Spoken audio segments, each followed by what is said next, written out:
शक्ति, भक्ति, त्याग और बलिदान की नगरी चित्तौड़गढ़ में आप लोगों का स्वागत है। मेरा नाम बीना सुखवाल है और जिस किले को आप देखने के लिए आए हैं यह एशिया का लार्जेस्ट लिविंग पोर्ट है, which means 5000 people are living inside including me जी। और भारत के 2 किले ऐसे हैं जो रेजिडेंशियल है, चित्तौड़गढ़ और जैसलमेर, ये लार्जेस्ट है। इस किले को बनाने की शुरुआत 5th सेंचुरी AD में चित्रांगदा मौर्य ने की थी, जो कि मौर्यन वंश से यानी कि अशोका के वंश से थे। 300 साल तक मौर्यन डायनेस्टी ने यहाँ पर रूल किया। उसके बाद 8वीं शताब्दी में उदयपुर के पास नागदा नाम की एक जगह है, वहाँ से बप्पा रावल यहाँ आए, उन्होंने इस फोर्ट को कैप्चर किया और 8वीं शताब्दी या 7वीं शताब्दी से लेकर 16वीं शताब्दी तक यहाँ पर सिसोदिया डायनेस्टी ने रूल किया, जिसमें जो प्रसिद्ध है महाराणा प्रताप, मीराबाई, पन्नादाई, महाराणा कुंभा, महाराणा सांगा, रानी पद्मिनी, इन सब के बारे में हम थोड़ा थोड़ा जानते हुए चलने वाले हैं। अभी आप लोगों ने सिटी व्यू देखा है ना, चित्तौड़गढ़, ये तो 1857 के बाद स्टेबलाइज हुआ। उसके पहले जो है किला जो है अपने आप में पूरा शहर था। लगभग 90,000 की आबादी 16वीं शताब्दी तक यहाँ पर रहती राजा के साथ जी। किला जो है 30 स्क्वायर किलोमीटर में फैला हुआ है, 700 एकड़ लैंड को कवर किए हुए हैं। 3 हिस्सों में बटा हुआ है, रेजिडेंशियल, मॉन्यूमेंटल और फॉरेस्ट। तो आज हम लोग जो है 2-2.5 घंटे का जो भी विजिट करने वाले हैं उसमें हम लोग सिर्फ मॉन्यूमेंटल साइट विजिट करने वाले हैं, जिसमें कि हम लोग जैसे कि व्यू पॉइंट हमारा हुआ, उसके बाद होगा कुंभा पैलेस, रॉयल पैलेस है, जितने भी राजा हुए उनके रहने के लिए था, ठीक है। और कंस्ट्रक्शन आप देखें यहाँ सारा पत्थर ही पत्थर नज़र आ रहा है। तो कंस्ट्रक्शन में यहाँ पर लाइमस्टोन यूज़ हुआ, जिसकी 2 क्वालिटी है, एक टेम्परेचर को कम करना, दूसरा ये पत्थर जो है सीमेंट बनाने के लिए बहुत अच्छा है। इस वजह से बहुत सारी सीमेंट की फैक्ट्रीज यहाँ पर है, जिसमें कि फेमस है बिरला ग्रुप का चेतक ब्रांड सीमेंट। चेतक नाम पता है आप लोगों को, महाराणा प्रताप के घोड़े का नाम था जी। इसके अलावा Lafarge, Wonder, Vikram cement, Aditya, JK, ये सारी चित्तौड़गढ़ ज़िले के अंदर ही आती हैं। शहर आपने देखा, आपने कुछ नोटिस किया हो, मकान की तरफ देखा हो, उनके कलर पे फोकस किया हो तो ब्लू है। तो चित्तौड़गढ़ को भी जोधपुर की तरफ ब्लू सिटी कहा जाता है और ब्लू कलर जो है शांति का प्रतीक माना जाता है। किले की हाइट ग्राउंड लेवल से 200 मीटर 600 फीट है और सी लेवल से 600 मीटर।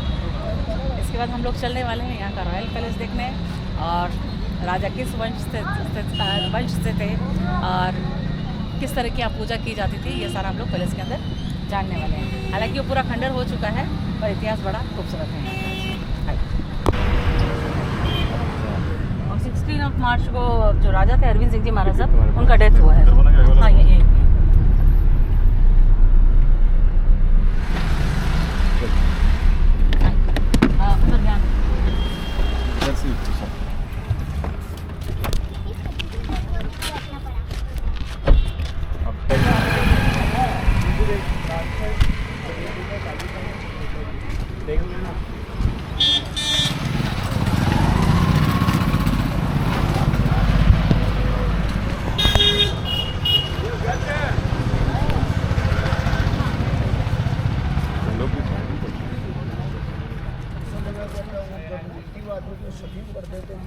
जब अपना उनकी फौज में 1 लाख साथ में संग्राम सिंह नाम था उनका, बाद में उन्होंने हमारे मेवाड़ की सीमा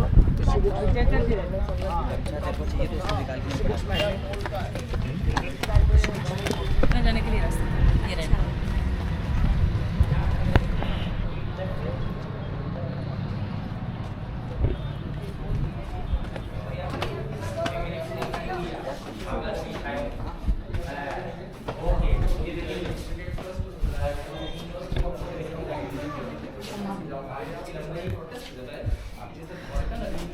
बस 1 मिनट का समय दीजिएगा ब्रीथ कंट्रोल करने के लिए।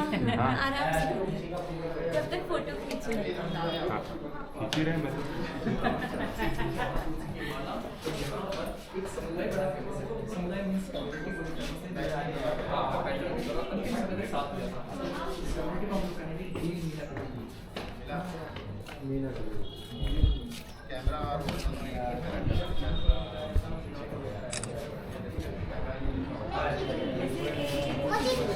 ऐसे खींचो तुम, मैं ऐसे खींचूंगी।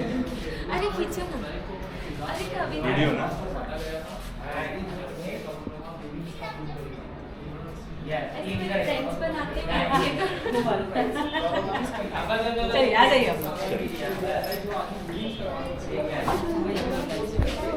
आ जाओ हाँ हाँ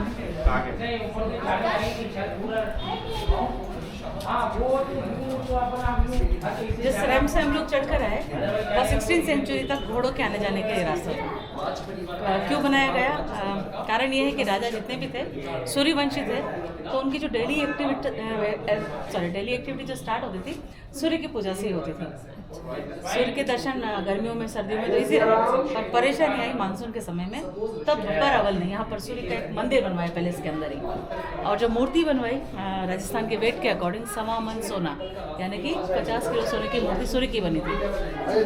तो हुआ ये कि 16th सेंचुरी में जब मुगल आर्मी ने यहाँ पर हमला किया, तब यहाँ उस वक्त राजा थे उदय सिंह जी, महाराणा प्रताप के पिताजी।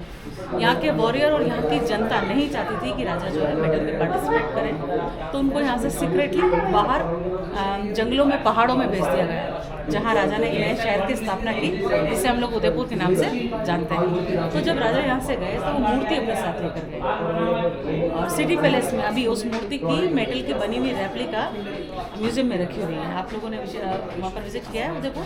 कुछ लोगों ने हाँ, तो जो आपने अगर याद रखा हो तो एक है स्टेचू, वो मेटल की रेप्लिका है, ओरिजिनल। हाँ जी, ओरिजिनल कहाँ है? ओरिजिनल उनके ट्रेजरी में क्योंकि सिक्योरिटी पर्पस उसको रखा तो था थोड़ा समय म्यूजियम में, मतलब और सिक्योरिटी पर्पस हटा लिया है ना, उसको। ब्रिटिशर्स जी। तो नहीं लेके गए? नहीं, ब्रिटिशर राजस्थान में नहीं आए, उनको पैसा चाहिए था, यहाँ के राजाओं ने पैसा दिया और कहा कि हमारी बॉर्डर से आप रहिए, तो ब्रिटिशर नहीं आए, कभी कैप्चर नहीं कर पाए यहाँ पर। तो जिस पैलेस को हम लोग विजिट करने के लिए आए हैं, इसका नाम है कुंभा पैलेस। डिफरेंट टाइम पे बहुत सारे यहाँ पर हमले हुए, और मुस्लिम अटैक टोटल 27 टाइम हुए, उसमें से 24 बार यहाँ के राजा जीते, पर 3 बार हारे। तो जब जब यहाँ के राजा हारे, तब यहाँ की रानियों ने, शतरानियों ने जौहर किया। जौहर का मतलब आप सब समझते हैं? आप समझते हैं जौहर क्या होता है ना? तो जहाँ कोई शब्द समझ में नहीं आए तो आपको मुझसे पूछना है कि दीदी ये क्या था, या आंटी ये क्या था, है ना? जौहर का मतलब ये होता है कि जब पति मर जाते हैं युद्ध में, उस समय तब जो भी रानियाँ होती थी या सैनिकों की पत्नियाँ होती थी, वो एक बहुत सारी लकड़ी इकट्ठी करके आग जलाती थी, और उस आग में अपने आप को खत्म कर देती थी, स्वाहा कर देती थी, मतलब आग में कूद के अपनी जान दे देती थी, ताकि दुश्मन उन्हें कैप्चर नहीं करे, गुलाम नहीं बनाए, उनका मिसयूज़ नहीं करे, है ना? तो इसको कहते हैं जौहर। तो जहाँ जौहर हुआ है वह जगह यहाँ से 1 किलोमीटर दूर है, तो विजिट करते हो हम लोग, वहाँ पर भी जाने वाले हैं। बात हमारे सूर्यवंशी की हो रही थी, तो हिंदुज़्म में एक मान्यता है कि सूर्य के साथ काट होता है, जिसमें कि 7 हॉर्सेस बंधे होते हैं। तो जहाँ हम खड़े हैं ये अस्तबल एरिया है, और इस तरह के पिलर आप देखिएगा, 7 पिलर हैं, 7 सफ़ेद घोड़ों को बांधने के लिए। सूर्य की पूजा के साथ साथ 7 सफ़ेद घोड़ों की यहाँ पर पूजा की जाती थी। आगे हम लोग जाएंगे ग्राउंड साइड में, तो लेफ्ट हैंड साइड में सूर्य मंदिर है, इसको तोड़ दिया गया, मुगल आर्मी ने इसको तोड़ा, बाद में गवर्नमेंट ने इसको रिस्टोर किया। पीछे की तरफ एक छोटा सा टावर बना है, आपके पास पीछे की तरफ, तो उसे कहते हैं म्यूजिकल टावर या नगाड़ खाना। जब कभी भी कोई गेस्ट अंदर आते थे, तब पूजा आरती के समय म्यूजिशियन जो है ऊपर बैठते थे, ड्रम और फ्लूट प्ले होता था। इसके साथ ही कल्चरल एक्टिविटी के समय या त्यौहार सेलिब्रेशन के समय म्यूजिशियन जब वहाँ बैठते थे, तो उस समय होता था घूमर। तो घूमर जो वहाँ पर उसमें म्यूजिक आइए। और जो पैलेस जो है 2 हिस्सों में बटा हुआ है, जनाना अपार्टमेंट और मर्दाना अपार्टमेंट। जनाना अपार्टमेंट आप लोगों को पता है क्या होता है, जहाँ महिलाएं रहती हैं। तो हम लोगों ने एंट्री लिया बैक साइड से, क्योंकि रैंप घोड़ों के लिए था। मेन एंट्रेंस साइड जो था ईस्टर्न साइड में, वहाँ दरवाज़ा बना हुआ है, बाकायदा रास्ता बना था पुराने समय में। तो राजा रानी और जनता के आने जाने के लिए ईस्टर्न साइड में रास्ता बनाया गया अकॉर्डिंग टू सन। तो हम लोग चल रहे हैं वो रास्ता देखने के लिए। राइट हैंड साइड में इस तरह ये म्यूजिकल टावर रहा, और बैठ के बजा। हाँ, और ये जो ग्राउंड है कल्चरल एक्टिविटी थी। तो जो कल्चरल एक्टिविटी होती थी या त्यौहार सेलिब्रेशन होता था, उसमें दासियाँ सारी पार्टिसिपेट करती थी, रानियों को सिर्फ देखना अलाउड था। तो उस तरह की बालकनी उसमें हुआ करती थी।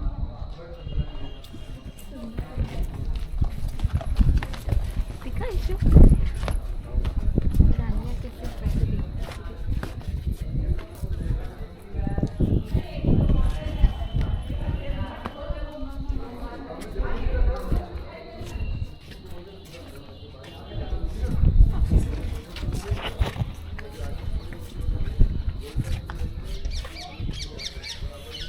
सामने एक दरवाजा आप देख रहे हैं जिसका नाम है त्रिपोलिया। त्रि यानी ट्रिनिटी, ब्रह्मा विष्णु महेश के नाम पे इस दरवाजे का नाम रखा गया। राजा रानी जनता के अंदर और इस तरफ जो ग्राउंड है ये आम सभा, पब्लिक मीटिंग प्लेस। जब कभी भी पब्लिक परेशानी में है या राजा को कोई बात पहुंचानी है पब्लिक तक, यहाँ मीटिंग होती थी तो राजा उनकी बात सुनने के लिए यहाँ एक बालकनी बनी है वहाँ पर बैठा करते थे, और रानियाँ जो है पीछे वाली बालकनी पर बैठा करती थी, जिसको मुगल आर्मी ने तोड़ दिया, इसको रिस्टोर कर लेंगे। और जहाँ हम खड़े हैं इस जगह को ऐसा पार्लियामेंट यूज़ किया जाता है। खास डिसीजन जो है यहीं पर लिए जाते थे, राजा और मिनिस्टर बैठते हैं पर बात करते हैं। ये जो ये वाला जो आर्किटेक्चर ये मुगल एक्चुअली जो छत के स्ट्रक्चर्स पुराने समय में होते थे वो मंदिर की तरह होते थे। पहले इसके हर छत को आप हर हिस्से को देखिएगा शिखर और कलश इस पर बनाया जाता था, पर मुगल आर्मी ने इसको तोड़ के डोम शेप दे दिया। जी अच्छा, तभी वो हाँ, इसलिए वो स्ट्रक्चर ऐसा दिखता है। स्ट्रक्चर के पीछे भी वो एक वाइट वाला जो बन रहा है। वो फतेह प्रकाश महल है, अभी म्यूजियम है। अच्छा जी 1905 की बिल्डिंग है। आइए।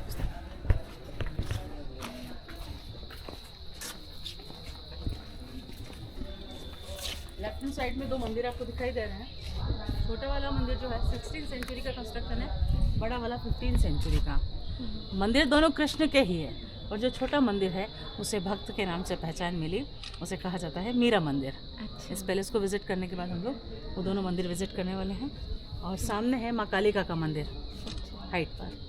जी हाँ, और उसके जस्ट थोड़ा सा आगे आप लेफ्ट हैंड साइड में देखें वाइट बिल्डिंग है, वह पद्मिनी पैलेस है।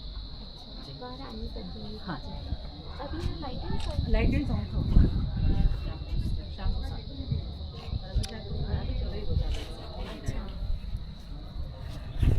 तो जो मीराबाई थी वो कौन सी सेंचुरी में थी वो? बस हम लोग वही जानना चाहते हैं।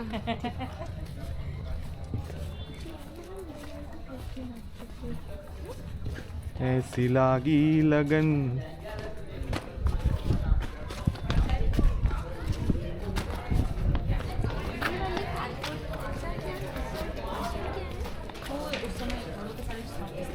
सामान होता है खाने पीने की चीज़।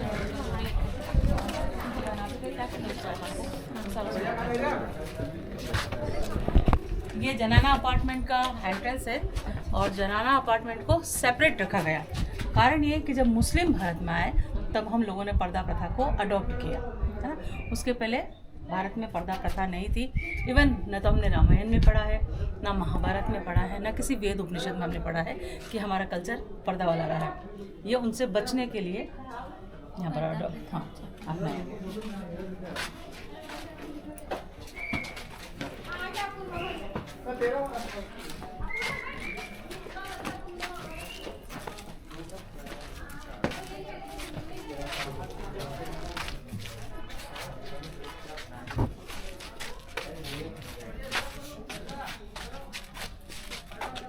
ये एक टनल है, 1 किलोमीटर लंबा है।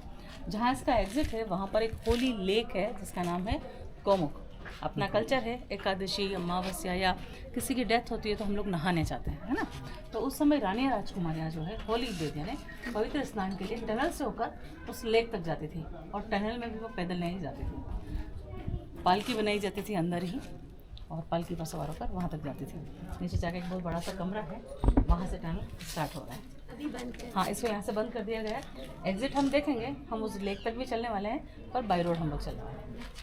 तो कोई जाता नहीं है? अभी नहीं होता, स्केरी है थोड़ा सा, जानवर वगैरह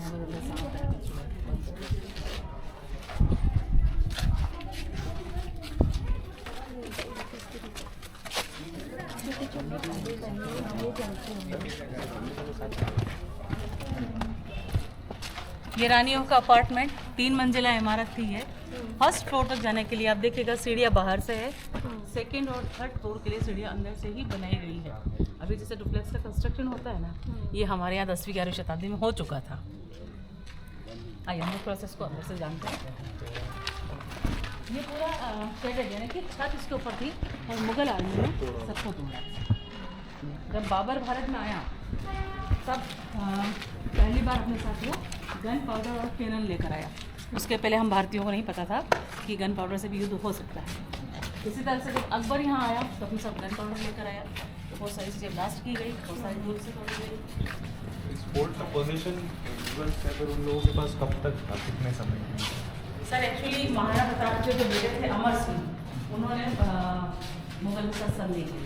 महाराणा प्रताप तो लड़ते रहे, आखिर तक उन्होंने ट्रीटी नहीं किया। इवन मेवाड़ की जो पॉलिसी थी उसमें ट्रीटी शब्द आता ही नहीं था, डू और डाई। और उनके बेटे अमर सिंह ने संधि की। तो वो जो इतिहास है हम लोग नहीं शेयर करते हैं, क्योंकि महाराणा प्रताप तक का ग्लोरियस है, वहाँ थोड़ा सा लगता है कि काला तो इस इतिहास पे लग गया। तो वो 16 हाँ संधि कर ली थी बाद में, कुछ 9 तरह का ट्रीटी हुआ था उसमें। तो जो जोधा थी वो यहीं थी? वो यहाँ नहीं, वो जो जयपुर के राजा थे बाद में, उनकी बिल्डिंग थी। तो संधिया वहाँ पर हुई, तो वहाँ की भी बिल्डिंग से बड़ी अट्रैक्टिव है। यहाँ के आपको खंडक मिलेंगे, कारण ये कि मेवाड़ झुका नहीं। ये रानियों का अपार्टमेंट 3 मंजिला इमारत जिसको तोड़ा गया, छत को तोड़ा गया। हेलो। और अपना एक कल्चर है, हाँ जी बोलिए। हम लोग ये मानते हैं कि शायद कहीं विदेश से ये कल्चर आया है। पिंक कलर लड़कियों के लिए और ब्लू कलर लड़कों के लिए। तो पुराने समय में रानियों का अपार्टमेंट जो है पिंक कलर से डेकोरेट किया जाता था। स्टिल कुछ कलर अच्छा। बचा है, और यही कलर पिंक सिटी के लिए भी मशहूर है। एक विशेष कुछ यहाँ लगी, ठंडा लगा थोड़ा सा बिकॉज ऑफ लाइमस्टोन।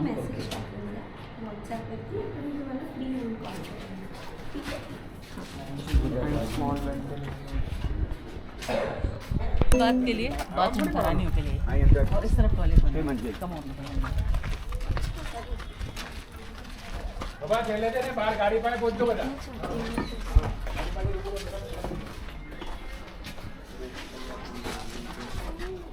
आज के लोग यूज करना गड्ढे वाला टॉयलेट है, गड्ढे जैसा बना है।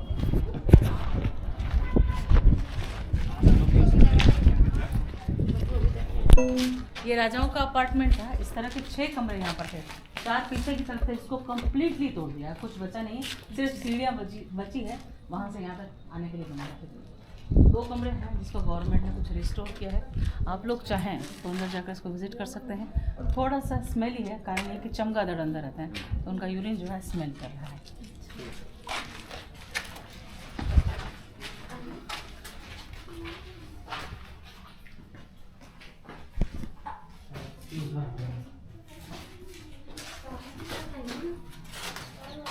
डर दीजिए। कोई बात नहीं, बाहर से ही देख लो।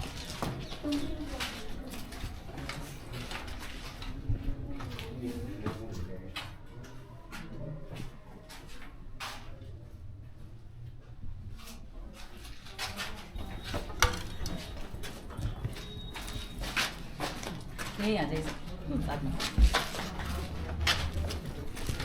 कमरे काफ़ी छोटे हैं, लगता नहीं कि राजाओं के कमरे होंगे ये। कारण ये कि यहाँ के राजाओं ने कभी लग्जरियस लाइफ को तवज्जो नहीं दी, उनको नहीं माना। उनका जो लाइफ बीता अधिकतर युद्ध भूमि में बीता, अपने स्वाभिमान की रक्षा करते हुए। हम बात करेंगे वक्त मीराबाई की। तो मीराबाई जो है 16वीं शताब्दी में शादी होकर यहाँ पर आई थी। महाराणा सांगा के बड़े बेटे भोजराज से उनकी शादी हुई, पर भोजराज को एज अ हस्बैंड उन्होंने कभी एक्सेप्ट नहीं किया, क्योंकि कृष्ण को अपना पति मानती रही बचपन से ही। शादी के लिए हाँ करने का कारण ये था कि उनके जो पिता थे रतन सिंह जी, दूसरे रतन सिंह जी राठौर, जो कि मेड़ता के राजा थे। पुष्कर नाम की जगह आपने सुनी है ना, नागौर डिस्ट्रिक्ट में मेड़ता नाम की एक जगह है, वहाँ की वो राजकुमारी थी। उनके पिता थे रतन सिंह जी राठौर। उन्होंने यहाँ पर प्रॉमिस कर दिया था शादी करने के लिए, तो सिर्फ उस वचन को निभाने के लिए मीराबाई ने हाँ किया। तो हुआ ये कि जब पति को पति की तरह एक्सेप्ट नहीं किया, उनको रिस्पेक्ट नहीं दी, रिस्पेक्ट तो खैर दी पर पति नहीं माना, तब मेवाड़ में काफ़ी हलचल हुई, काफ़ी बातें हुई, विवाद हुआ। पर समय के साथ धीरे धीरे महाराणा सांगा ने उनकी भक्ति को समझा और पूजा पाठ करने के लिए एक मंदिर बनवाया, जो कि हम लोग अभी देखने वाले हैं। तो मीराबाई रानी होते हुए भी कभी रानियों के अपार्टमेंट में नहीं रही, उनको भी लग्जरियस लाइफ नहीं चाहिए था। तो जहाँ दासियाँ वो रहती थी उनके साथ उन्होंने अपने लिए कमरे बनवाए राजा से कहकर। तो वहीं से शॉर्टकट रास्ता है उनके मंदिर तक जाने के लिए। हुआ ये कि जब तक महाराणा सांगा और भोजराज जीवित थे, प्लीज़ आप लोग अपना घूमिए यहाँ मेरे पास, प्लीज़ आप भी घूमिए जाइए, खड़े मत रहिए यहाँ पर मेरे पास।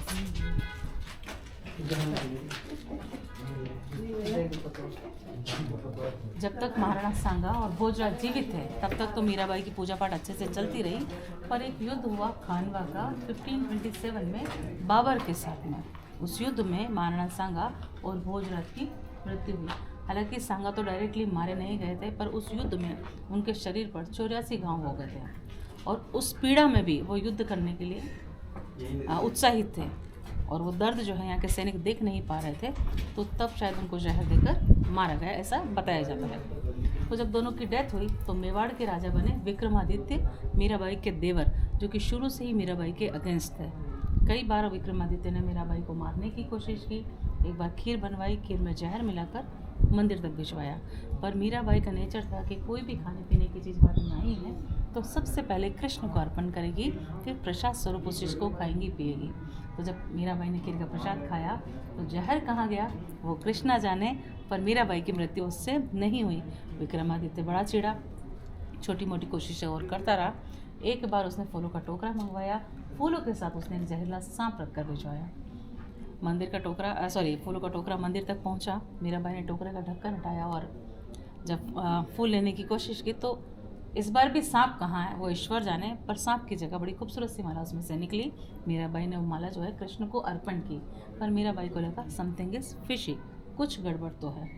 तो दासियों से कहा कि मुझे नहीं लगता कि पैलेस के अंदर कोई वेल विशर मेरा अब बचा है, उसके बाद भी मंदिर के लिए इतनी सामग्री आ रही है, विश्वास थोड़ा कम हो रहा है, तो आप पता कीजिए ये चीज़ें कौन भेज रहा है।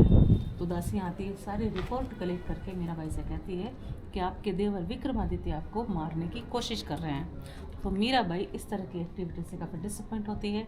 मंदिर से कृष्ण की मूर्ति उठाकर पैदल यात्रा के लिए निकलती है।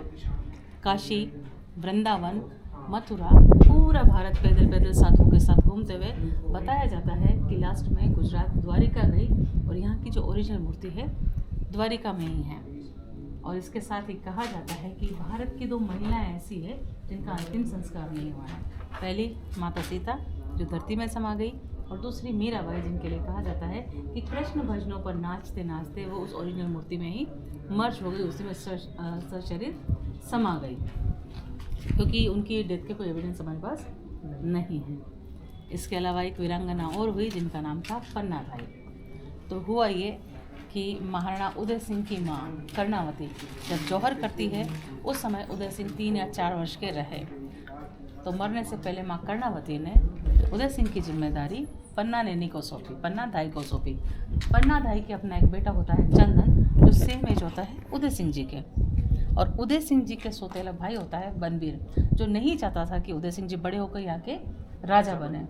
तो उसने षड्यंत्र किया कि जब तक ये छोटा बच्चा है मैं इसको मार देता हूँ और हमेशा के लिए मेवाड़ का राजा बन जाता हूँ। तो जब ये सारा षड्यंत्र रचा जा रहा था तो इसकी खबर लगती है पन्नाधाई को। पन्नाधाई एक वेल विशर को बुलाकर फलों के टोकरे में उदय सिंह जी को सुलाकर यहाँ से बाहर सिक्रेटली कुंभलगढ़ भिजवा देती है और उनकी जगह अपने बेटे चंदन को युवराज के कपड़े पहनाकर पलंग पर सुला देती है, युवराज के पलंग पर सुला देती है। माँ खड़ी है, बेटा सो रहा है, माँ की धड़कनें तेज है कि शायद अब प्राण जाए मेरे बेटे के, अब प्राण जाए मेरे बेटे के। वह माँ अपनी सांसों को थामे वहीं खड़ी रहती है। शाम का वक्त है, बनवीर अपने हाथ में तलवार लेकर आता है, उस माँ के सामने उस बच्चे के टुकड़े टुकड़े कर देता है। पर माँ अपनी आँख से आंसू नहीं निकालती है, सोचकर कि अगर मेरी आँखों में आंसू आया तो मेरा बलिदान व्यर्थ चला जाएगा। तो जब मैंने आपका स्वागत किया तो 4 शब्दों को यूज़ किया। शक्ति, यानी कि यहाँ के राजा बड़े पावरफुल रहे, हर कोई इनको हराने की हिम्मत नहीं रखता था। 3 बार जो हारे, वो जो युद्ध हुए वो गलत लोगों या गलत पॉलिसी से किए गए युद्ध थे, इसलिए हारे। वो कारण भी बताऊंगी कि क्या कारण रहे हारने के। उसके अलावा कहा मैंने भक्ति मीराबाई की, त्याग महाराणा प्रताप का, जो राजा होते हुए भी जंगलों में रहे और घास की रोटी से भी उन्होंने कंप्रोमाइज़ किया। बलिदान सबसे बड़ा शब्द है, ये पन्नाधाई के लिए यूज़ किया जाता है। वैसा बलिदान ना किसी ने किया है, ना शायद ही आगे कोई कर पाएगा। अपनी आंखों के सामने अपने बेटे को मरते हुए देखना पॉसिबल नहीं है। तो उन दोनों महान हस्तियों के कमरे हम लोग देखने जा रहे हैं, मीराबाई और पन्नाधाई दोनों। यहाँ कोई डाउट होता आप पूछ सकते हैं। जो है बताया जाता है कि मीराबाई के रहने के लिए उसके जस्ट पहले बालकनी वाला जो अपार्टमेंट है, कहा जाता है कि चंदन जी का बलिदान वहीं पर दिया गया है जी। और ये सारे सर्वेंट क्वार्टर हैं, और जितने भी भाई बहन होते थे, चाहे सगे हो चाहे सौतेले, उनके रहने के लिए सामने की तरफ कमरे थे। कहते हैं कि महाराणा प्रताप के टोटल 23 सौतेली माएँ थी यानी कि टोटल 24 माएँ थी और भाई बहन 60 सिबलिंग थे। आपने लाल मिट्टी के लिए पूछा था, तो एक सीरियल बन रहा है शुरू करके, उसमें कोई कबड्डी का सीन था, उसके लिए मिट्टी चाहिए। कल तक तो शूटिंग चल रही थी, आज का मुझे पता नहीं, तो इनके शेड्यूल हमारे पास नहीं होते। आज शायद रामनवमी है और संडे है, इसलिए ब्रेक। नहीं, हो सकता है ब्रेक हो, पर सीरियल बनाने वाले तो यहाँ से जल्दी जाना चाहते हैं। हाँ,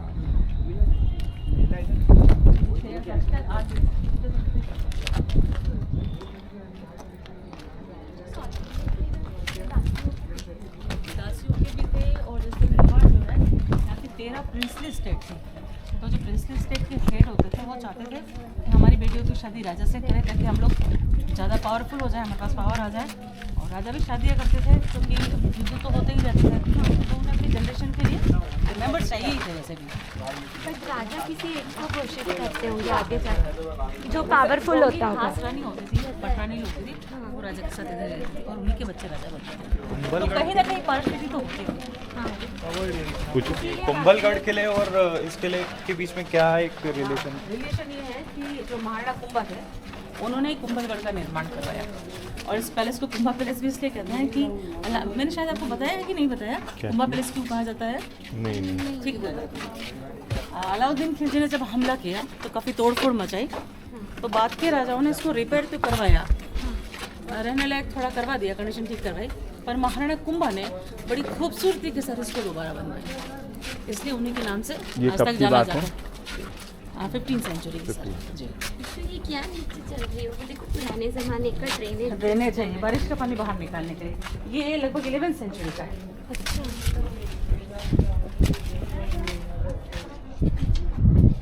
रात को यहाँ बड़ा अच्छा लगता भाभी जी की ठीक है यार, मतलब उधर बेटी की उधर बंडली आ जाए। अच्छा, अरे बना दे। है। ऐसे ऊपर जाके उसमें फ़ोटो खिंचानी है, अभी टाइम है। बाद में खिंचाएंगे। आप चाहे तो एक फोटो यहाँ हाइट वाइज हर पिलर के साथ खड़े हो जाइए, और मुझे मोबाइल दे दीजिए। डर है इसमें कंस्ट्रक्शन मटेरियल जो भी होता था ग्राइंड किया जाता था, और मटेरियल में ब्रिक्स, लाइमस्टोन, जैगरी, कर्ड, उड़द दाल पाउडर, मेथी दाना पाउडर और लोकल ट्री का गोंद महीनों तक यहाँ पर पीसा जाता था। उसके बाद कंस्ट्रक्शन में यूज़ होता था। तो अगर इस बिल्डिंग को बाई फोर्स नहीं तोड़ा जाता तो भूकंप के झटके भी इसको हिला नहीं पाए। बड़ी मजबूती के साथ बिल्डिंग खड़ी होती है और खूबसूरती के साथ भी। और अगर सीमेंट की होती तो शायद कॉलोनीज निकल चुकी होती है। पर मेरी बात सुनिए, जो वॉल है 13 स्क्वायर किलोमीटर का, इसको बनने में ही 500 वर्ष का समय लगा। बाकी बहुत सारी बिल्डिंग है। कम से कम किले पर देखने के लिए 113 मंदिर है, 6 महल हैं, 2 स्तंभ है और 84 पानी के कुंड है, जो अलग अलग समय में अलग अलग राजाओं के द्वारा बनवाया गया, क्योंकि पूरा रेजिडेंशियल था। और राजा की ड्यूटी बनती थी कि यहाँ की जो जनता रहती है उनकी डेली नीड कैसे न कैसे पूरी हो, उनको काम दिया जाए, उनको पैसा दिया जाए, काम के बदले पैसा दिया जाए, तो वो अच्छे से सर्वाइव कर पाएंगे। इस वजह से काफ़ी कुछ आकर बनवाया गया। तो मोस्टली चीज़ें जो हैं टूटी हुई है अभी।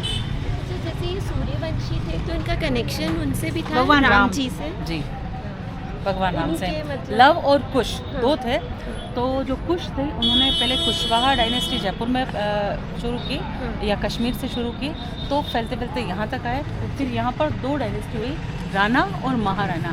तो महाराणा यहाँ रहे, राणा नेपाल शिफ्ट हो गए। तो मतलब उन्हीं के वंशज थे। राम के। चंद्रवंशी कृष्ण के और सूर्यवंशी राम के। देखो इशू राम जी के वंशज। बिल्कुल धीरे से ध्यान से रास्ता सीखना है। हाँ। ये घोड़ों की टापों से भी चिकना हो गया होगा। हाँ जी, और ये फ्लोरिंग तो नया है, अच्छा, रैंप पुराना है, फ्लोरिंग नया है।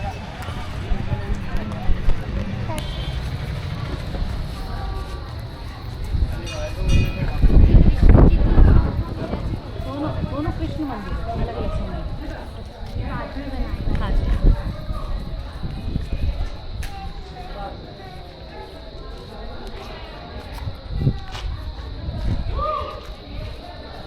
ये जो मूर्ति वहाँ चली गई तो दूसरी मूर्ति रखी हुई है। हाँ, इसमें अभी सन 2002 में रखी हुई है।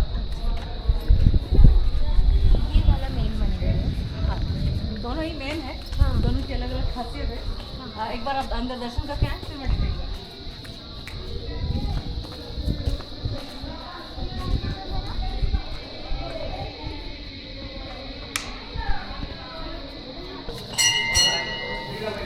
दादी शिरोमणि गुरुदेवता माता।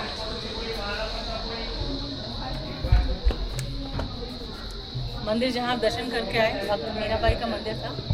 मंदिर कृष्ण का है पर भक्त के नाम से पहचान में है। ओरिजिनल मूर्ति द्वारिका में है। अभी आप दर्शन करके आए। सन 2002 में बिरला फैमिली ने इसके अंदर मूर्ति रखी। उसके पहले से फोटो फ्रेम की पूजा होती थी। और मीराबाई के गुरु थे संत रविदास जी या रेदास जी भी हम बोलते हैं। तो हमारा धर्म कहता है कि पहले गुरु पूजा फिर प्रभु पूजा। तो हुआ ये कि मीराबाई रोज गुरु के दर्शन तो नहीं कर सकती थी क्योंकि गुरु बनारस में रहते थे। तो उन्होंने यहाँ पर मीराबाई ने अपने गुरु के चरण चिन्ह पत्थर पर बनवाए और पहले यहाँ पूजा करके फिर मंदिर में जाते। इसके साथ ही सीलिंग साइड पर आप कार्विंग देखिए, ऊपर की तरफ देखिए, छत की तरफ। आप लोग ऊपर पर आ गया। एक चेहरा है, 5 शरीर है। अगर आप ऊपर जाकर गोल घूम कर देखेंगे तो पाएंगे कि एक ही चेहरा 5 शरीर से कनेक्टेड है। एक ही चेहरा 5 शरीर को पूरा कर रहा है।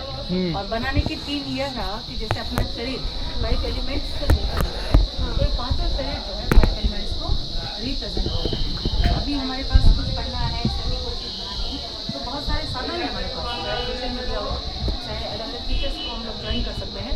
पर उस समय में, पुराने समय में सिर्फ माइथोलॉजिकल स्टोरी को पढ़ना और इमेजिनेशन से ये सारी चीज़ें बनाना, इसी वजह से इनका इतना महत्व है। आज हमारे पास मशीनरी वगैरह है। उस समय में मशीनरी नहीं, सारा काम हाथ से किया जाता था। और ऐसा नहीं कि एक ही बार में पूरी मूर्ति बन गई होगी, न जाने कितने पत्थर टूटने के बाद ये चीज़ डन हुई होगी। ऊपर चल सकते हाँ, जा सकते हैं आप। एक मिनट रुकिए, पीछे वाले मंदिर का थोड़ा डिटेल बता दूँ, फिर उसके बाद आपको चाहिए। पीछे जो मंदिर है उस मंदिर का नाम है कुंभ श्याम मंदिर। 15वीं सेंचुरी में महाराणा कुंभा ने उसको बनवाया था। तो जब इसका निर्माण हुआ तब ये था वराह मंदिर, विष्णु जी के 3रे अवतार था। पर क्योंकि मुगल आर्मी ने यहाँ पर हमला किया, काफ़ी तोड़फोड़ मचाई, तो पूरा मंदिर तोड़े। शायद उतना समय उनके पास नहीं था, तो उन्होंने सिर्फ मूर्तियों को तोड़ा। तो अंदर जो वराह जी की मूर्ति थी उसको कम्प्लीटली तोड़ दिया।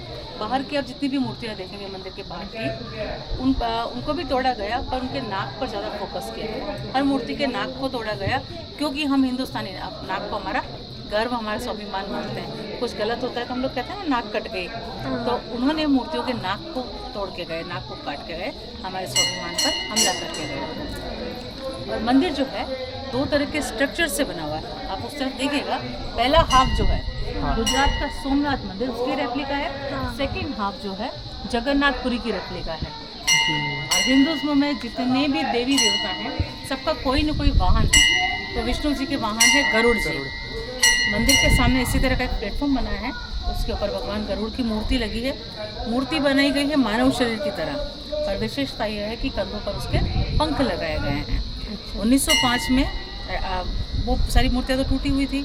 1905 में राजा फतेह सिंह जी, सिसोदिया वंश के, उदयपुर में फतेह सागर लेक देखी है आप लोगों ने, तो उन्हीं राजा ने रिपेयर करवाई थी। और उन्हीं राजा ने यहाँ पर मंदिर के अंदर कृष्ण, बलराम और राधा तीनों की मूर्तियाँ लगाकर उस मंदिर को एक्टिव किया, यानी कि पूजा पाठ चालू किया। तो अभी तीनों उसमें हैं।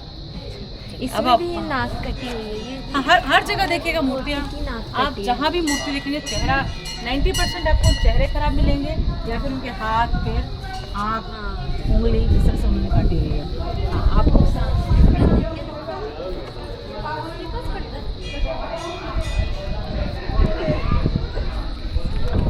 नालंदा अगर वो किताबें नहीं जली होती ना तो भारत आयुर्वेद में सबसे नंबर 1 होता। और ऐसी कोई डिजीज़ नहीं होती जिसका इलाज आज हमारे पास नहीं होता। बहुत ही हम लोग गए थे तो बहुत दुख हो रहा था वहाँ जाके। इतना दुख मतलब हुआ कि खराब लगा। वर्षों लगे होंगे आयुर्वेद को ढूंढने में, उनको लिखने में, और कुछ नहीं, चिंगारी जला के जला दिया उसको। दीवार के अंदर आप जितनी भी मूर्तियाँ यहाँ देख रहे हैं, हुआ ये कि 13वीं सेंचुरी में अलाउद्दीन खिलजी ने बहुत सारे मंदिर तोड़े, उसके टूटे हुए पार्ट इस तरह से बिखरे हुए पड़े थे ज़मीनों पर। तो जब कुंभा ने इस तरह की चीज़ें देखी तो जो यहाँ वर्कर काम कर रहे थे उनको ऑर्डर करके सारी चीज़ें मंगवाई और दीवार में लगा दिया ताकि इनको प्रिजर्व कर सके उसका। सॉरी, यहाँ आइए हम लोग। भगवान विष्णु की मूर्ति आपने हर जगह देखी है ना, 2 या 4 हाथ में देखी है आपने। पीछे की तरफ आप देखिएगा, ऊपर की तरफ भगवान विष्णु की मूर्ति है जो कि 12 हाथ में बनी हुई है। 12 हाथ में, 8 हाथ में, 10 हाथ में आपने काफ़ी कम देखी हुई मूर्तियाँ। और हर हाथ में अस्त्र शस्त्र उनके। बुद्ध की तरह स्टाइल जी, वो योगा जी। यहाँ सामने दीवार पर देखिए, राइट हैंड साइड में मूर्ति है गॉडेस लक्ष्मी की, ये वाली मूर्ति।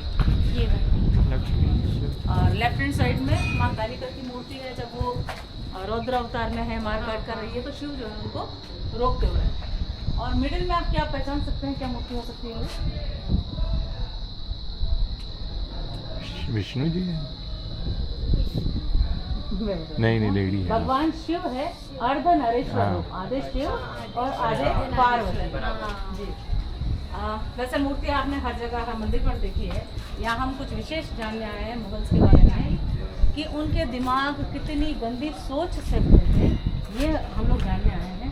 उन्होंने ठीक है मूर्तियों को नाक को तोड़ा, हाथ पे तोड़े, पर उन्होंने देवियों के चेस्ट पार्ट को भी तोड़ा है। क्या साइकोलॉजी उनकी रही होगी, कितने गंदे और वाहियात दिमाग वो लोग रखते होंगे।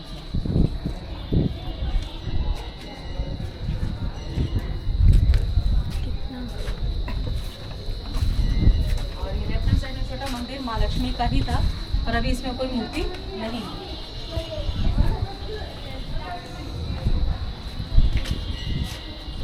तो यहाँ दीवार में मूर्तियाँ लगी है नवग्रह की।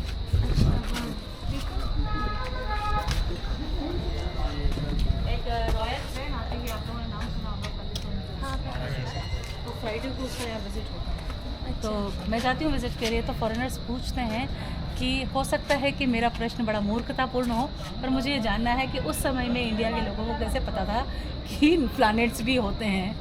अभी तो नासा इतनी मेहनत कर रहा है तो मुझे उनको बताना होता है कि हमारे जो भगवान राम है, उनसे पहले ही कई ग्रंथ लिखे गए, वेद लिखे गए, उसमें पूरे ब्रह्मांड की जानकारी लिखी हुई थी। इंडियंस बहुत स्मार्ट रहे हैं शुरू से ही। उन्हें बड़ा आश्चर्य लगता है कि बगैर मशीनरी के वो वहाँ तक कैसे पहुँचे।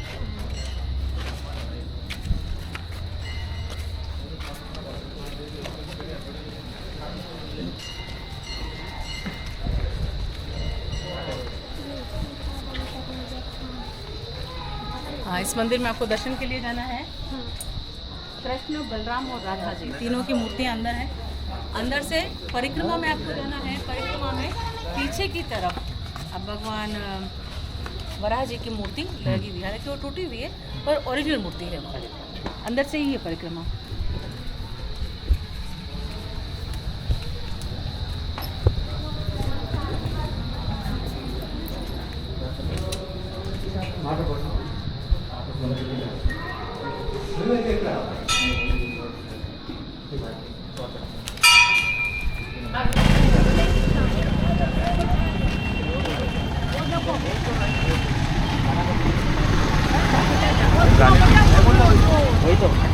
टिकट चेक बाकी आप सब आगे चलिए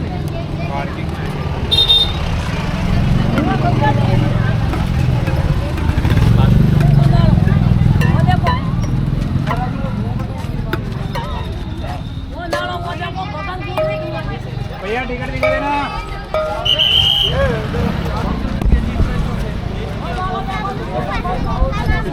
छाव में चलेंगे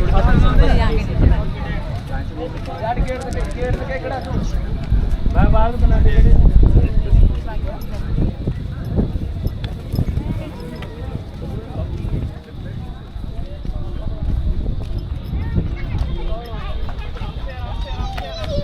धीरे यहाँ पे एकदम ये टावर की तो वो मैग्नेट है। आपने ली है हमारी?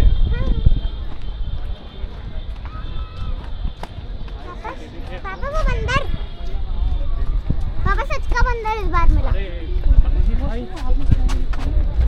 इस बार सच की बंदर तो मिला। इस बार सच की बंदर तो मिला है, जो कि पेड़ पर बैठा हुआ है। कर दूँ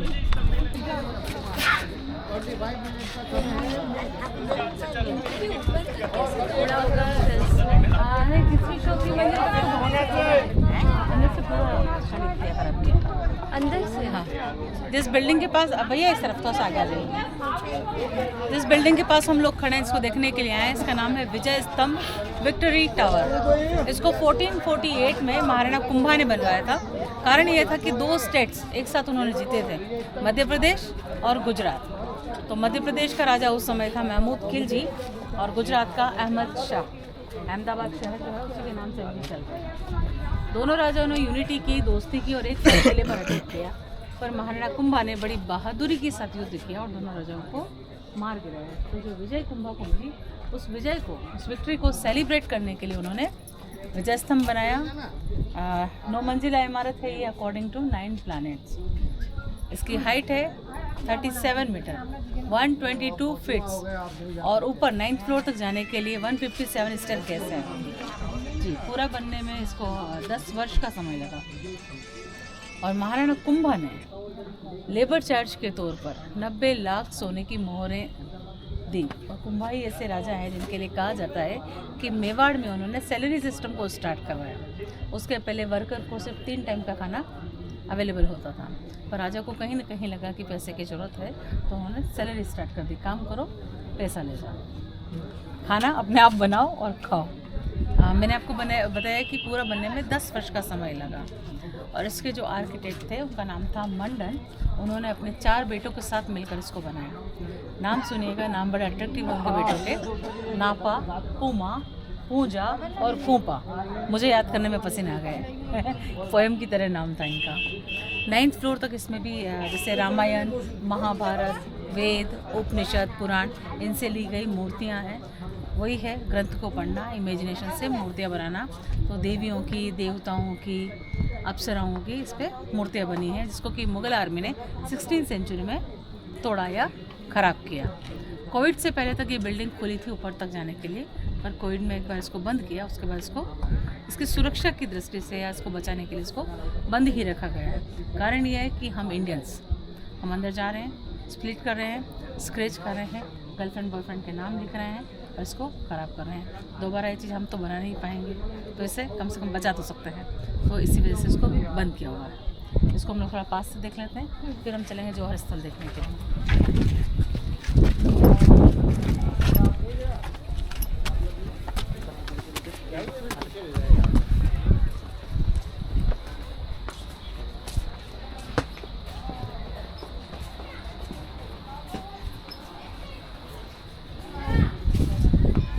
जो सफ़ेद हिस्सा है रिस्टोर्ड है, तोड़ा हुआ था, इसको दोबारा गवर्नमेंट ने रिपेयर किया। और पुराना वर्क जो है, येलो वाला जितना भी पार्ट है सारा नया है। सामने आप देखिए छोटे से पत्थर पर कैसे एक पुजारी या एक भक्त शिव की पूजा कर रहा है। तो हजारों कहानियाँ हैं इन पत्थरों में।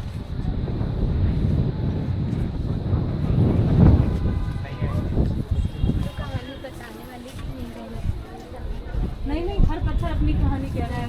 कहीं अप्सराएं डांस कर रही है, कहीं देवी देवता है, कहीं साधु है, कहीं वॉरियर है, कहीं आप देखिए यहाँ पर जैसे डांसर्स हैं।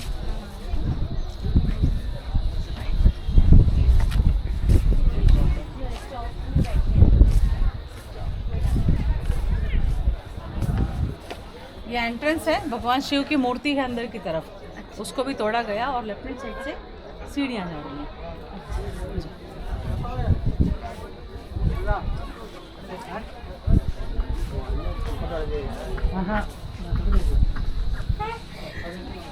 इस तरफ भगवान शिव की मूर्ति है दिगंबर रूप में, यानी कि नग्न वेश में। गले में आप देखें मुंडमाल रखी हुई है, पहन रखी उन्होंने। तो मुंडमाल की स्टोरी यह है कि माँ पार्वती ने बहुत सारे जन्म लिए, जन्म के साथ मृत्यु जुड़ी है। तो जितने भी माँ पार्वती के जन्म हुए, उनकी मृत्यु हुई, और उनके अंतिम संस्कार के बाद शिव ने उनके स्कल को संभाला और माला बनाकर उनकी याद में दीवानों की तरह घूमते रहे। तो अगर दीवानगी देखनी है असली तो ये है बाकी दिखावे हैं। और इस तरफ जो है उस समय की महिलाओं की स्थिति, क्या पोजीशन उस वक्त महिलाओं की रही, इस मूर्ति के जरिए बताया गया है कि महिला जो है वॉरियर रही और इतनी पावरफुल होती थी कि दुश्मनों को अपने पैरों से भी कुचल सकती थी। तो दुश्मन को कितना छोटा पैरों के बीच में बताया है और हाथ में वेपन दिया हुआ है।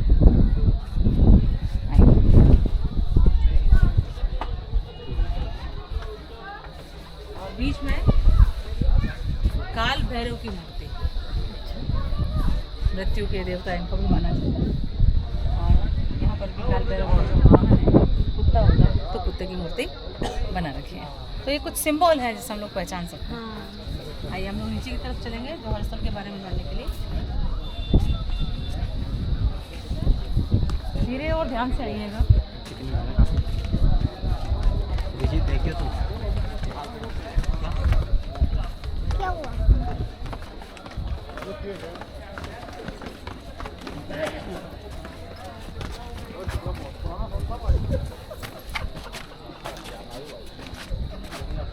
ये गार्डन जो आप देख रहे हैं अभी बड़ा खूबसूरत दिख रहा है, पर ये जौहर स्थल है। जहाँ तक हम लोग खड़े हैं यहाँ तक पूरा जौहर स्थल है। दो तीन चीज़ें याद रखिएगा, ये पीपल का पेड़, वो हवन वेदी का, और सामने जो दो प्लेटफॉर्म हैं दोनों क्रीमेटोरियम है, शमशान भूमि रही है। बड़ा वाला प्लेटफॉर्म जो है राजा के अंतिम संस्कार के लिए, छोटा वाला रानियों के अंतिम संस्कार के लिए। तो यहाँ की जो पूरी बात है आगे छाँव में आपको बताने वाली हूँ, अदरवाइज़ आपको मज़ा नहीं आएगा धूप में सुनने में। आइए सर।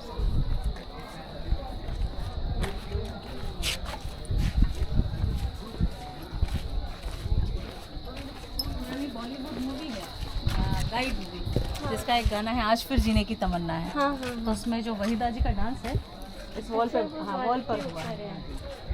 अच्छा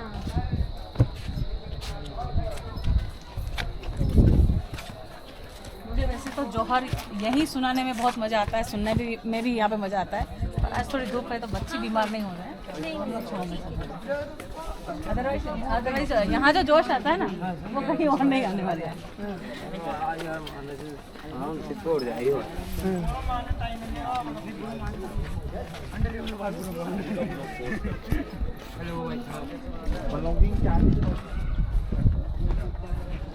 एक फोटो यहाँ से हो जाए बिल्डिंग के साथ में हम लोग का। अंदर जो चल रहा है वो सारा आपका है। हाँ जी, क्योंकि एक्चुअली आप सही हैं अपनी जगह। तो इतने सवाल तो आने चाहिए यहाँ लेके, सही महीने में जौहर तक भी हम जाने। ऐसा ही ना, तीनों जौहर यहाँ लिखे, फोटो ले लीजिए आज, बाकी आप सब मिल सकते हैं।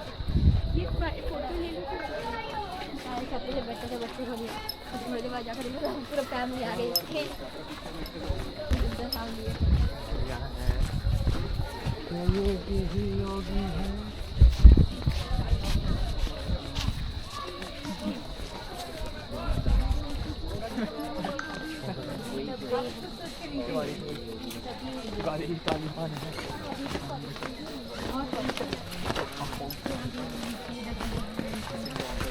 बड़ी सीढ़ियों का कहाँ है?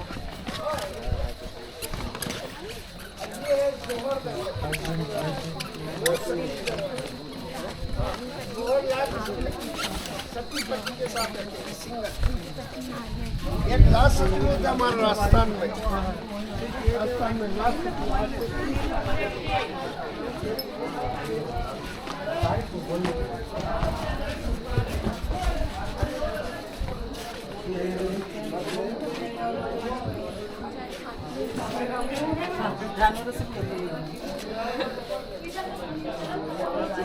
भैया इस तरफ आइए।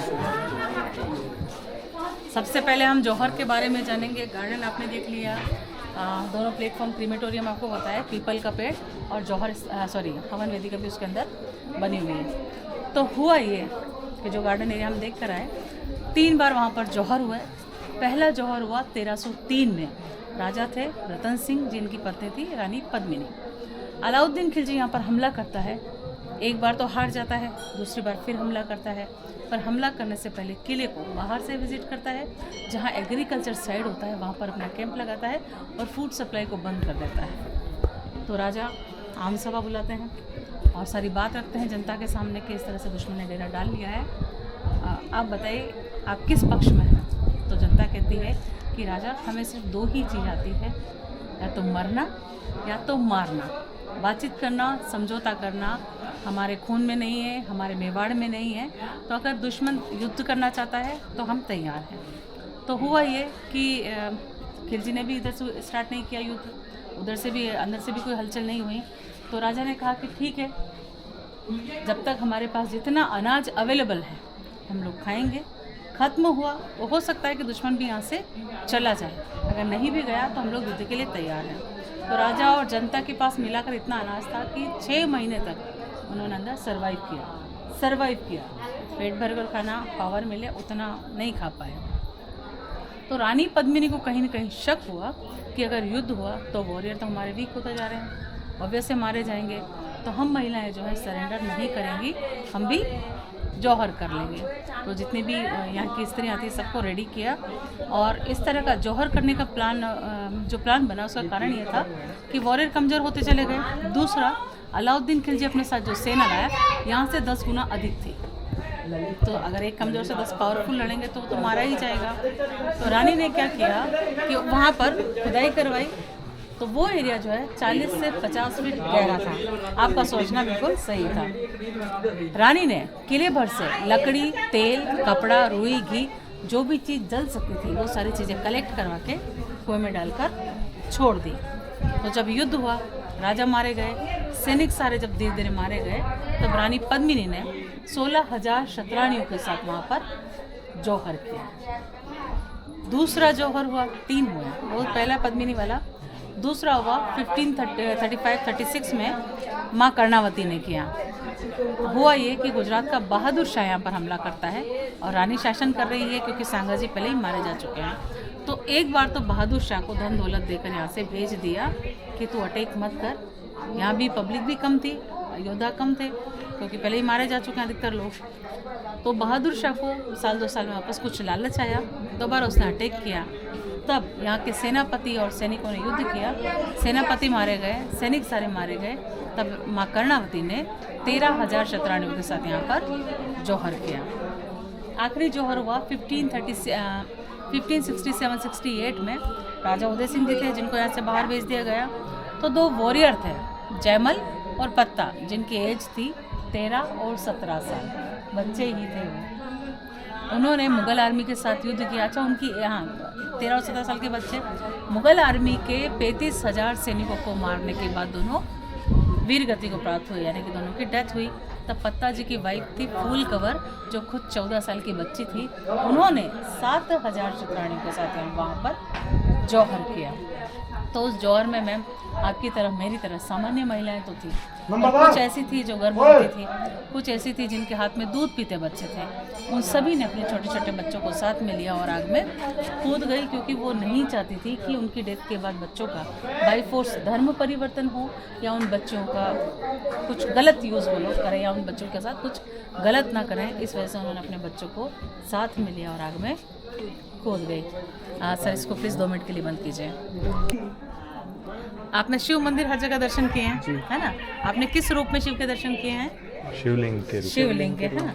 तो शिव जी यहाँ पर भी है इस मंदिर के अंदर, पर खासियत यह है कि यहाँ पर ब्रह्मा विष्णु महेश की 9 फीट ऊंची प्रतिमा है, जो अपने आप में अनोखी है। मूर्तियों के दर्शन हमने कभी नहीं किए। मुस्लिमों ने यानी कि खिलजी ने मूर्तियाँ यहाँ पर भी खंडित की। अभी हम लोग क्या करते हैं कि मूर्तियाँ अगर खंडित है तो उसकी पूजा नहीं करते हैं, उसको हटा के या जिस भी देवी देवता की सेम रिपीट भी नहीं कर सकते। हमारे ग्रंथ में मना किया गया है, दूसरा देवी देवता हम लोग बिठा सकते हैं। पर क्योंकि यहाँ पर शिव की मूर्ति है और शिव एकमात्र ऐसे ईश्वर माने जाते हैं कि उनको खंडित भी अगर मूर्ति हो गई है तो हम उनकी पूजा कर सकते हैं। तो मूर्तियाँ ये भी तोड़ी गई, पर गवर्नमेंट ने या बाद के राजाओं ने उसको रिपेयर करा के एक्टिव रखा है, यानी पूजा पाठ इसमें चालू है। तो जब इस मंदिर को बनवाया गया तो सबसे पहले आप देखिएगा नीचे की तरफ कमल की पत्तियां बनाई गई। ऐसा लग रहा है कमल को उल्टा रखा गया है ना, ब्रह्मा के लिए, क्योंकि ब्रह्मा कमल पर बैठते हैं तो उनकी रिस्पेक्ट में पत्तियां बनाई गई।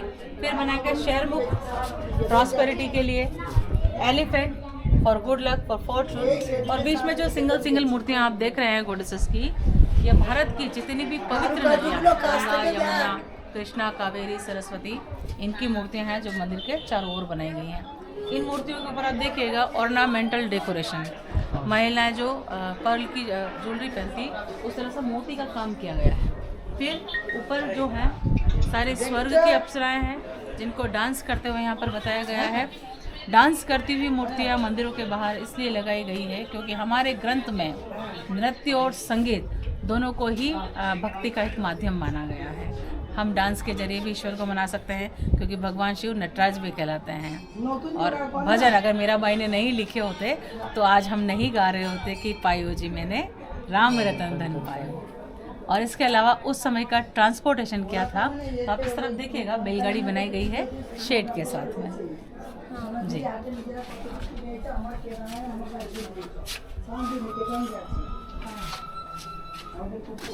आइए, इसके बाद हम लोग चलेंगे झील के दर्शन करने। पीछे इधर झील बनी है, मंदिर दर्शन करेंगे, फिर हम लोग चलेंगे।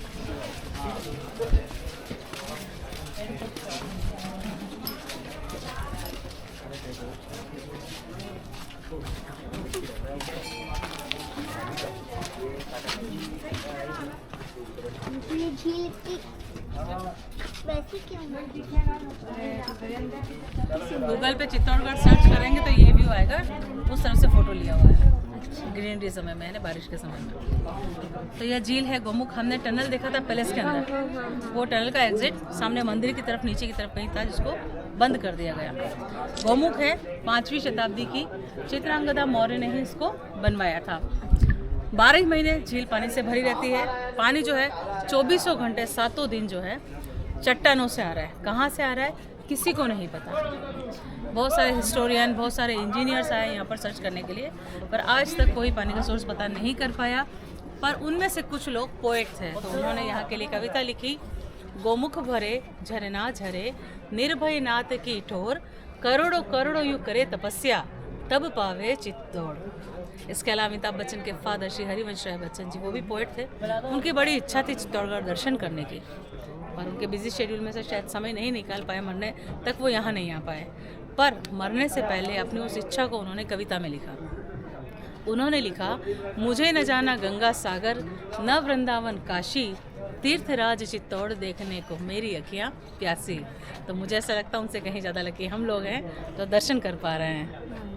तो आप चाहें तो यहाँ से फ़ोटो लें।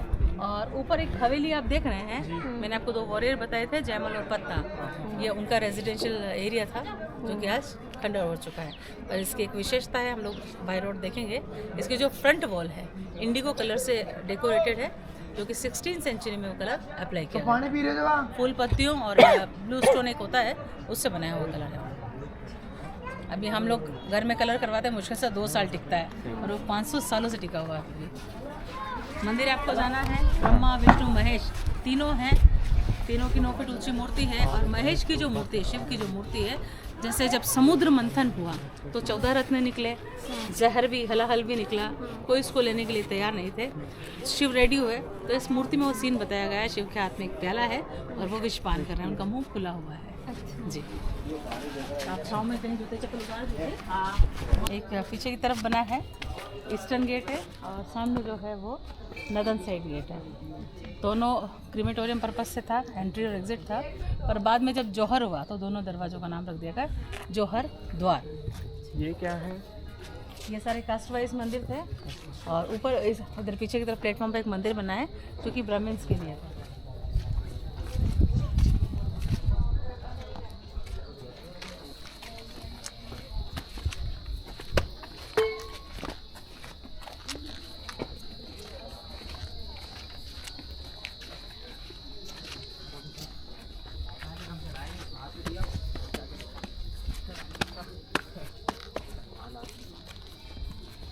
यहाँ कहीं टोपी मिलेगी ना, तो टोपी को भी लेते हैं इसके लिए।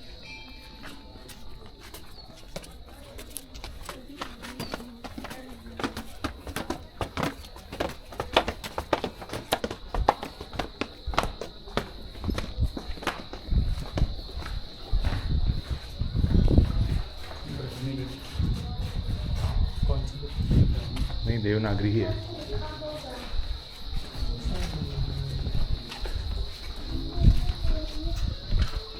आप लोग चाहें तो यहाँ फ़ोटो ले सकते हैं।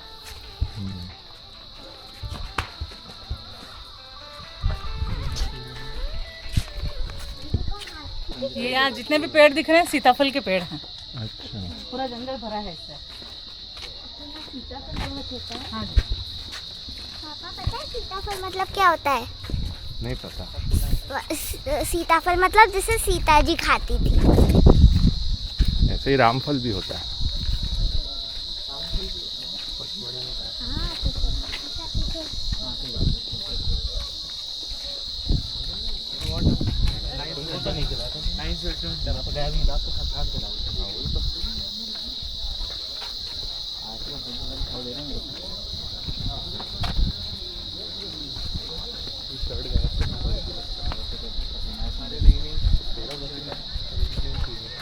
करके हाथ से कुछ आर्टिकल बनाते हैं, तो आर्टिकल हम लोग देखने जा रहे हैं। आपको अच्छा लगे तो आप लें, नहीं तो नॉलेज लेना है।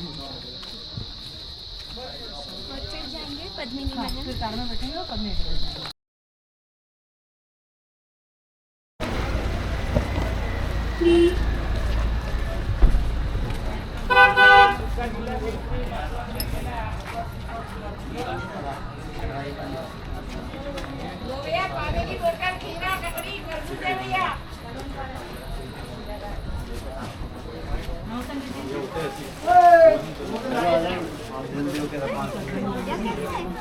हाँ, इस तरफ आ जाइए। सर यहीं आ जाइए।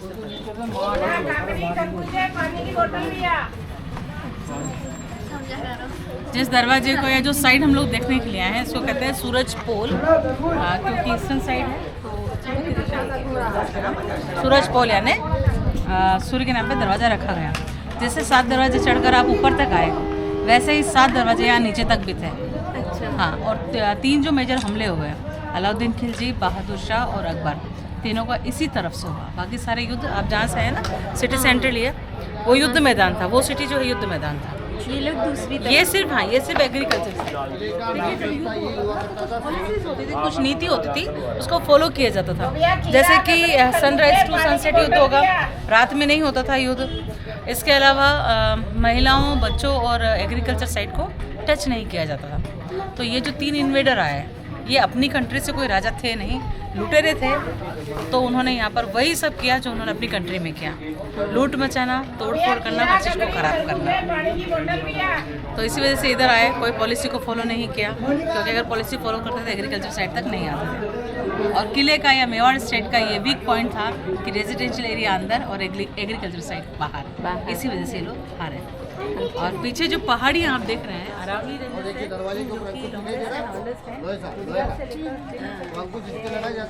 एक छोटी पहाड़ी है जिसका स्ट्रक्चर ऐसा है जैसे कोई लेटा हुआ है, येलो कलर की पहाड़ी। तो उसे हम लोग कहते हैं कुंभकर्ण पहाड़ी, क्योंकि कुंभकर्ण सोने के लिए ब्लेस्ड था।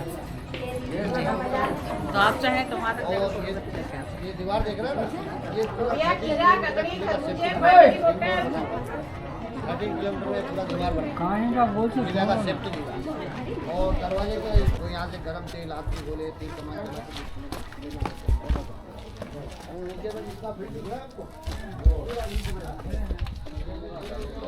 यहाँ से नीचे के लिए आराम से।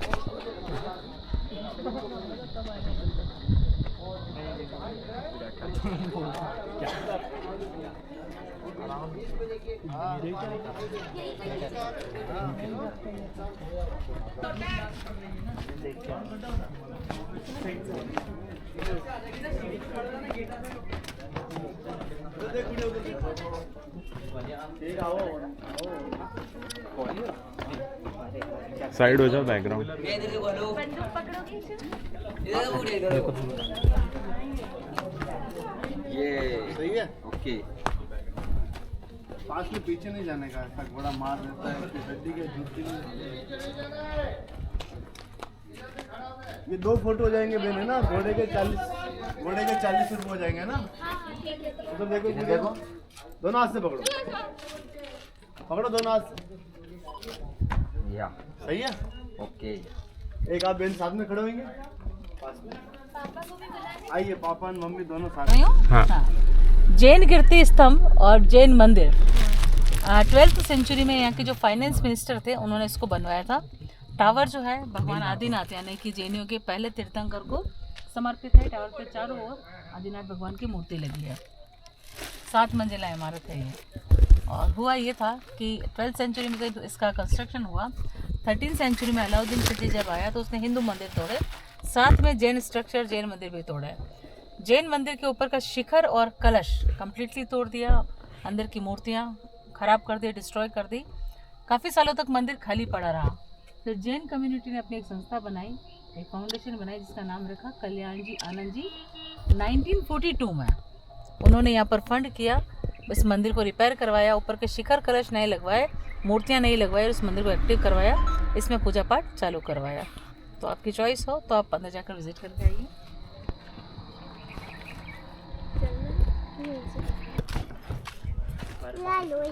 बारबरीक अभी उनने बताया था, तुम्हें भी सुनना चाहिए था।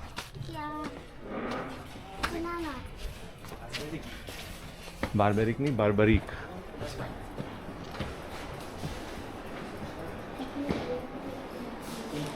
एक मिनट अब बता दीजिए इनको भी बारबरीक क्या है। ये बारबरीक बुक, बर्बरिक नॉट बारबरिक। महाभारत में जो भीम थे उनके बेटे थे घटोत्कच, उनके बेटे थे बर्बरिक, जो कि राजस्थान में श्री खाटू श्याम जी के नाम से प्रसिद्ध है। उनका सिर्फ चेहरा ही है।